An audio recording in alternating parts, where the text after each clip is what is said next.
इस वीडियो में हम मणिपुर में जो राष्ट्रपति शासन लगा है इसके बारे में जानेंगे।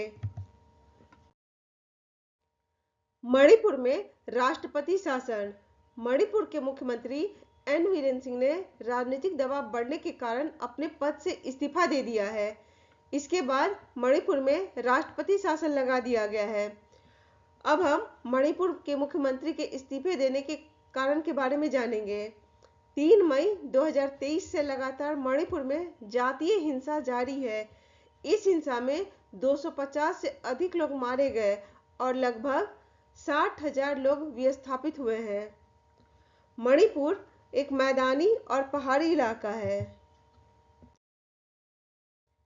इस मैप में हम मणिपुर को देखेंगे।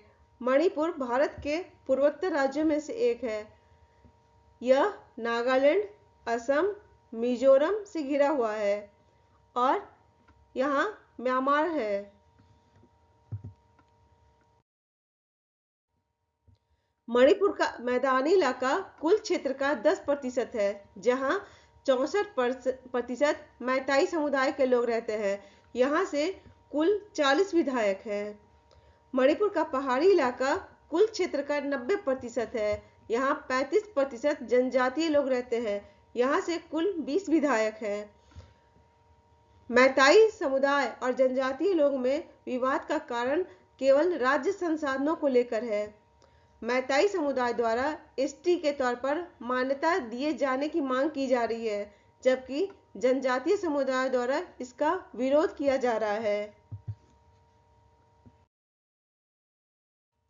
अब हम राष्ट्रपति शासन के अर्थ के बारे में जानेंगे। राष्ट्रपति शासन का अर्थ राज्य सरकार का निलंबन और संबंधित राज्य में प्रत्यक्ष रूप से केंद्र का शासन लागू होना है। इसे राज्य आपातकाल या संवैधानिक आपातकाल के रूप में भी जाना जाता है। राष्ट्रपति द्वारा संविधान के अनुच्छेद 356 के माध्यम से केंद्रीय मंत्रिपरिषद की सलाह पर राष्ट्रपति शासन लगाया जाता है।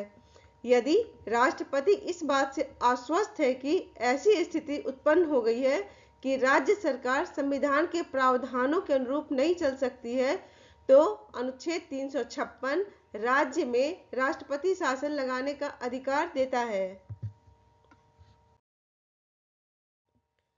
अब हम राष्ट्रपति शासन के संसदीय अनुमोदन और समयावधि के बारे में जानेंगे।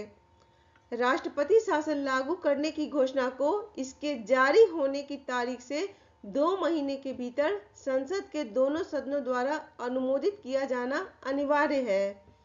राष्ट्रपति शासन की घोषणा को मंजूरी देने वाला प्रत्येक प्रस्ताव किसी भी सदन द्वारा सामान्य बहुमत से पारित किया जा सकता है। यदि यह दोनों सदनों द्वारा स्वीकृत हो जाए तो राष्ट्रपति शासन 6 माह तक रहता है। इसे अधिकतम 3 वर्ष की अवधि प्रत्येक 6 माह पर संसद की स्वीकृति के साथ के लिए बढ़ाया जा सकता है। अब हम राष्ट्रपति शासन के प्रभाव के बारे में जानेंगे। वह राज्य सरकार के कार्यों को अपने हाथ में ले लेता है और उसे राज्यपाल तथा अन्य कार्यकारी अधिकारियों की शक्ति प्राप्त हो जाती है। वह घोषणा कर सकता है कि राज्य विधायिका की शक्तियों का प्रयोग या निर्वहन संसद द्वारा किया जाएगा। वह राज्य के किसी भी निकाय या प्राधिकरण से संबंधित प्रावधानों को निलंबित कर सकता है।